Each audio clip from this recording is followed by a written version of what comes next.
me. I'm all the way up. All right, you want to get rid of that box for us before we get started over here? All right. Good morning, Vietnam. There it is. I'm Meyer Hey Delisle. guys, Jason Mantione. Alan Hastings. So today we have a very interesting topic. For those of you who don't know who I am, and welcome to the Money Matrix podcast, where smart money finds a smarter way.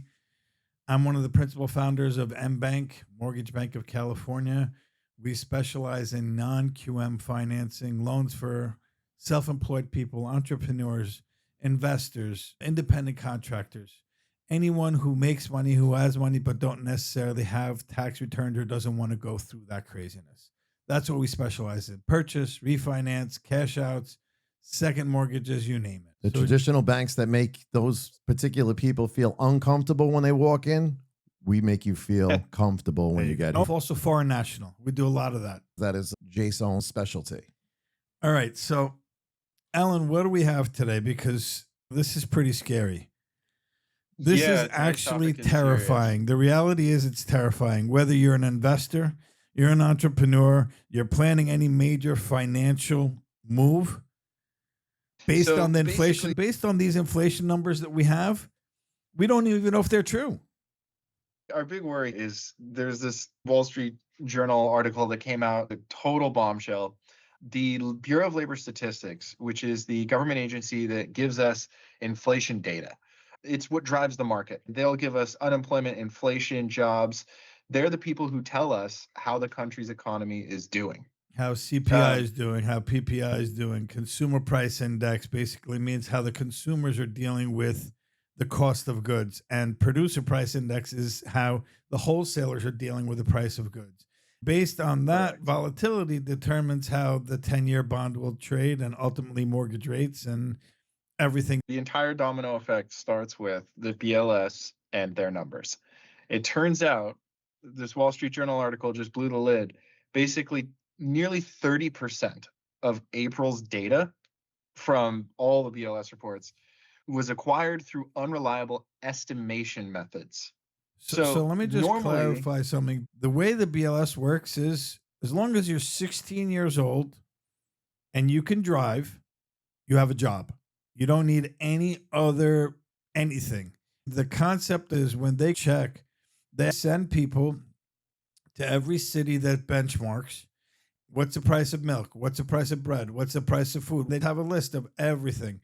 And they determine the cost between 1 month to the next month to the next month. And that's how they come up with their inflationary numbers if the cost of goods went up or down. Basically, what Alan said is 30% of the numbers were just estimates. They said, all right, milk here in Miami is $5. Maybe in Tampa it'll be $4.50, $4.75, or in Texas it could be $3. You don't know. So that's really So- scary. So what does that really mean? Yeah. Peel back the onion. The fundamental root of this is lack of funding. Like you're saying, if a 16-year-old with a license can get this job, why don't we have enough 16-year-olds to get the information? All the labor cuts and staffing issues plaguing the government are directly affecting the BLS. This ties into the numbers that everybody bases all of the mortgage rates, all of the market movements that you see are based on these figures. And so when this department starts to fail, when those numbers become estimates and when those numbers are the deciding factor of how much your mortgage is going to cost, we can't really afford 30% of them to be estimates. So the discrepancy didn't come from a random source. It came from a guy named Alan Demsteyer, who is a really respected economist at UBS. So he's not like a blogger. He's not like a social media influencer or anything. This guy is a numbers Right. person. Obviously, he's analyzed the data because he's not going to pull one sample section and say the numbers are skewed. I'm sure he's been testing this because this has been a theory for quite some time. Barry Habib, one of the biggest mortgage guys, says it every week at least. The BLS is wrong. The BLS is wrong. Love It's Barry. antiquated numbers. And everything is based on 1 month old data. So even as you're getting the month old data, it's not even accurate. Yeah, you were News? saying Alan Detmeister.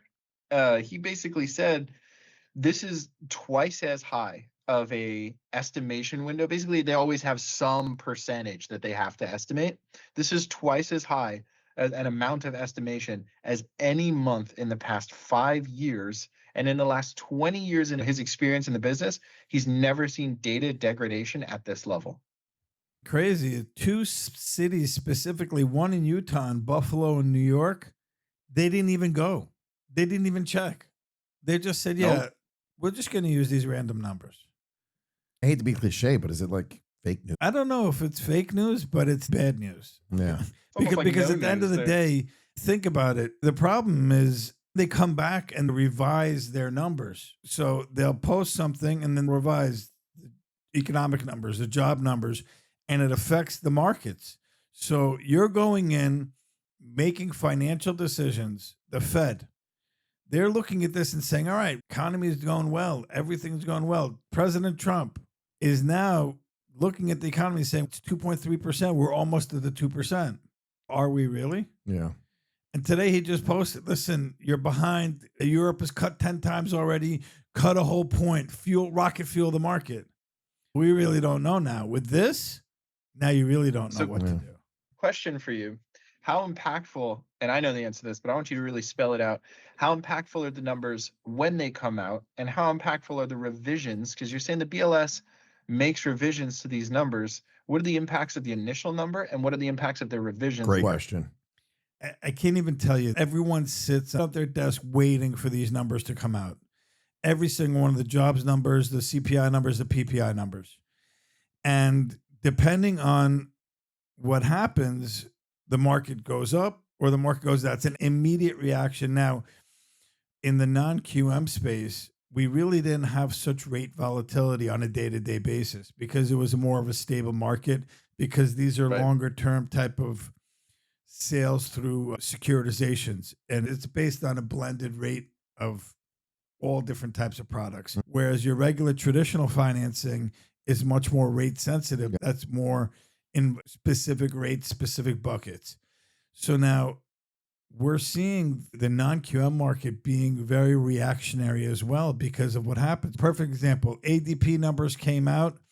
They were expecting 115,000 and only showed 37,000 job creations. The BLS numbers came out today. They were expecting 125,000. They came in at 137,000. How does ADP come at 37,000 and you're coming in at 137,000? So what That's happened? unbelievable. There was a huge shift. Bond market came down because there was a sell-off and rates went up this morning. What happens now? The revision comes in, but it's too late.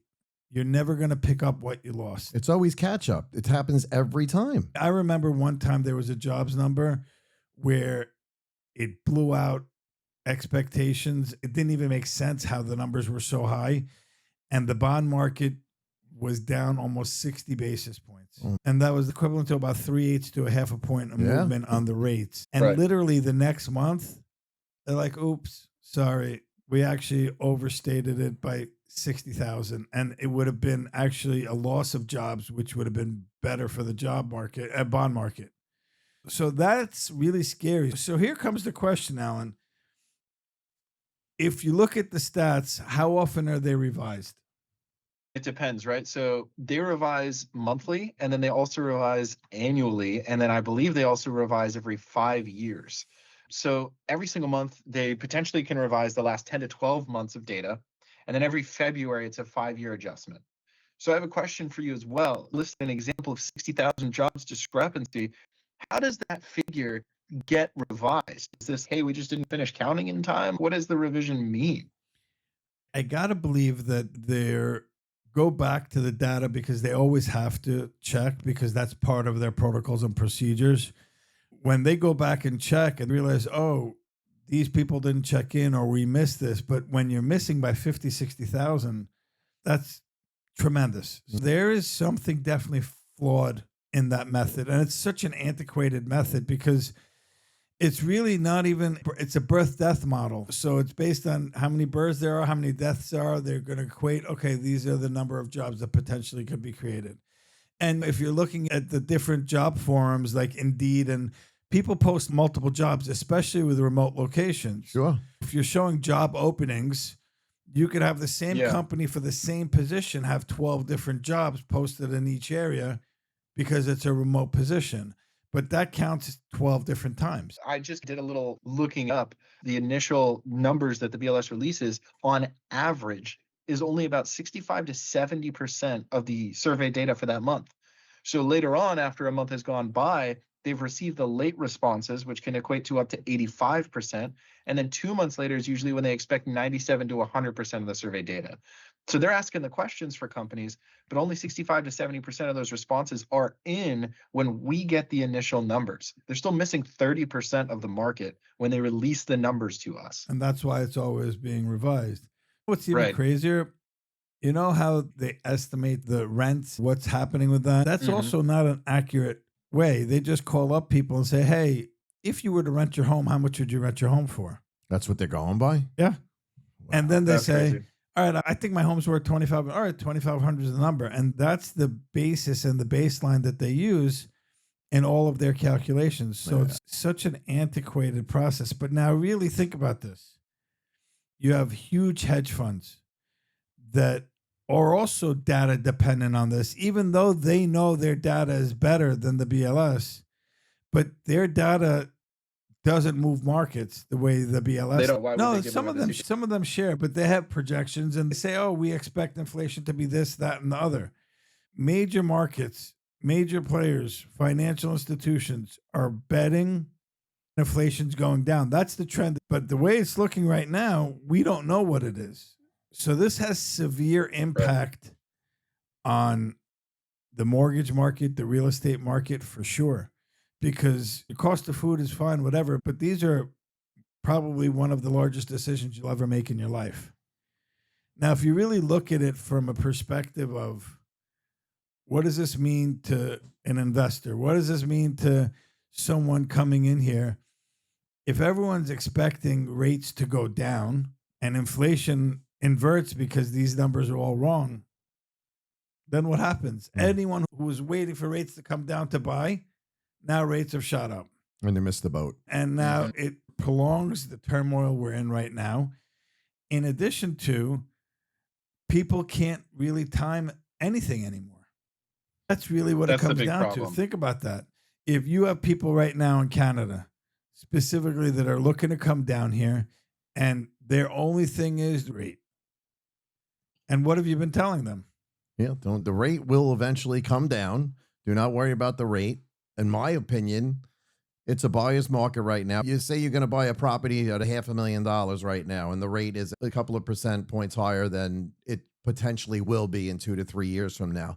Once that rate comes down, what happens to the housing price? It shoots up. So what you're going to save by buying the house now, because that price is going to jump up 10%, maybe more. The numbers that we're seeing more than that, or versus what you're going to pay for, say, 2% over the next 2 to 3 years, it's minimal.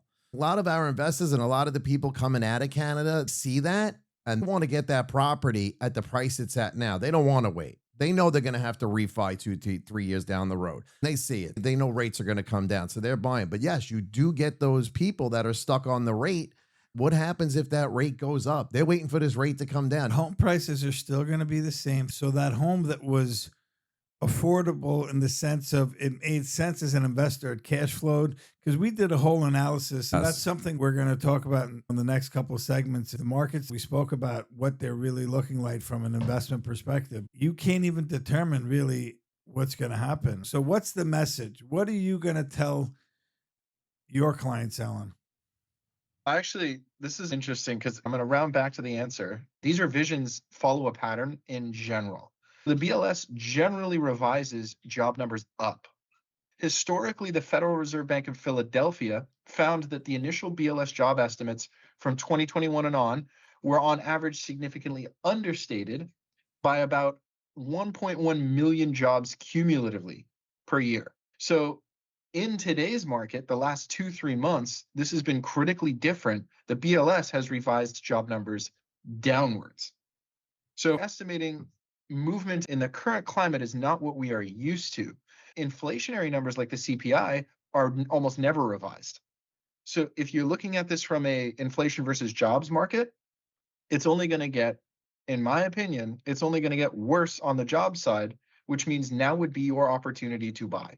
If I'm thinking that rates might go up, if I'm thinking that it's a buyer's market now, I'm telling people immediately act, because if it gets worse, you've bought the dip. And if it doesn't get worse, you're not losing much based on the numbers Jason's quoting. You're actually making money. I don't see a reason not to act now. I agree with that. And this is something that people don't understand. Even myself, I turn a blind eye to it. These tariffs, if they continue, it's going to cost money and someone's going to pay for it. Right. Tariffs are inflationary by nature. So if you have a combination of tariffs and bad numbers, rates really could go up. I'm not saying they will. I don't know. But the point is, we've seen a lot of opportunity in a lot of markets, specifically in the non-QM space.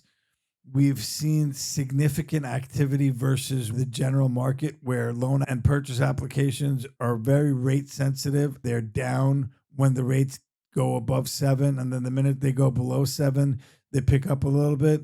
Whereas in the non-QM space, we're seeing a lot of investor numbers come out where the investors are actively buying, and they're looking at properties that are maybe going to cash flow a little bit, but more appreciation markets. Some of them have both opportunities, but at the end of the day, they're really taking action. Now, a lot of our clients were asking about HELOCs, home equity line of credit, and those are all variable loans.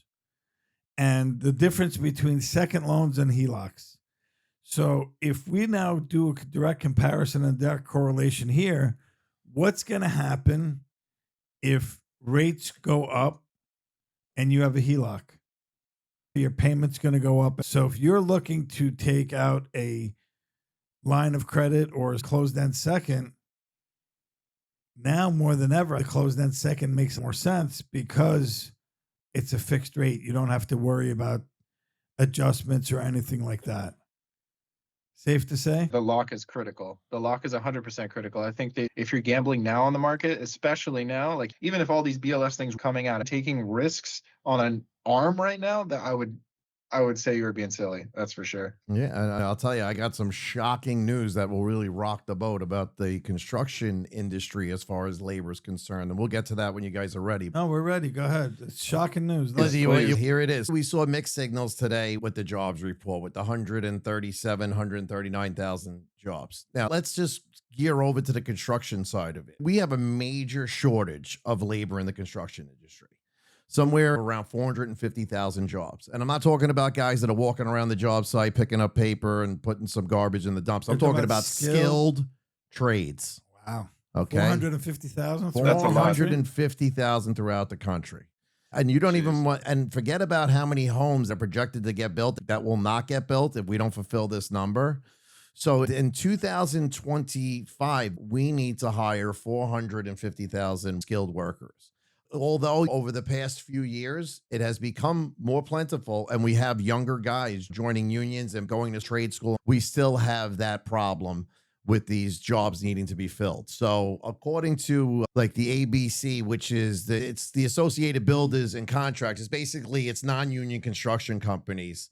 They basically stated, what I just said, while the workforce has become younger and more plentiful in recent years, the industry still must attract 439,000 new workers in 2025 just to balance supply and demand. Okay, and that's right now. Forget about all this other stuff that's going on. They're not seeing these foreign nationals coming in and these rural areas where these big businesses are going and they're building with the defense, the big, beautiful, lovely bill and all this stuff. That's not even included in this. Amazon just committed to $10 billion. Yes. What was it? I think Richmond, North Carolina. Wow. Yeah, it's specifically for AI development. There's so many, all the younger generation is talking about AI. I don't hear a lot of people saying, yeah, I'm going to go into construction. I'm going to go build And that's the problem. When you're building these big factories and whatnot and everybody that's coming here, which is great, you don't have the labor right now. So what are you doing? You're either not going to build, that's not going to happen. So you're pulling from other areas. Other places it's going to take a lot longer to build. Things aren't going to get built. They basically said, and something I was reading today is that you're either going to go upside down and these construction companies are going to go upside down in these deals, or they're just going to fold. I have a case right now of a client that is in a process of building a home, and he budgeted, and he's been at it for about a year and change. And he budgeted X, and he took a construction loan, and because of all of the changes, prices, and everything like that, he's well over budget. He's capped out at his on the construction loan, and he's stuck. So he's forced now to probably end up selling the property without the construction being completed and just try to get his money out. The problem is, on an appraisal level, you can't do that. So he's got a client who's willing to go into contract and to put money down on contract and release the money so he can complete the construction, but he's taking a significant haircut because it's a risk for the buyer too. Absolutely. Yeah. So, and that's all based on the movements in the market. What's the number one takeaway that we're getting from this? If I can share first, Yeah. what I feel my takeaway is, you can't time the market. No. You have to execute when it makes sense. If the numbers make sense and it pencils for you as an investor, pull the trigger. If the property is good for you and your family and your lifestyle, pull the trigger. Hindsight is always 2020. At the end of the day, the one thing we cannot do is time the market. That's my biggest takeaway from all of this madness. I agree. What about My biggest takeaway is you have to diversify where you get your information. You can't have the AP report at 30,000 and run with that. You can't have the BLS number at 130,000 and run with that. You got to look at everything. If I'm trying to make a business decision or an investment decision, I'm not just picking the number that looks the best to me. Make sure you're learning about the way companies and the government are collecting data. Think about what makes the most sense to you and look at all the sources. Don't just pick one thing. I agree. From a construction perspective, despite today's jobs report, what they're saying, there's still 500,000 jobs that need to go out for construction skilled laborers. So from the investment side of it, if you're looking to invest in properties, do your research, find out these companies that are there. What kind of workforce do they have? What does their portfolio look like? What have they built? What kind of developments have they put 3,000 homes together in a development in X amount of time? Do your research first. You can't rely, just like Alan said and Myers said, you can't rely on these numbers that are coming out. You have to do your own research. And open a trade school because we need construction. Yes, people. we do. There you go. AI can't do it. All right, guys. Thank you so much. Appreciate your time. Another wonderful episode. Thank you. God bless. Thank you. Hit the button. All the way up.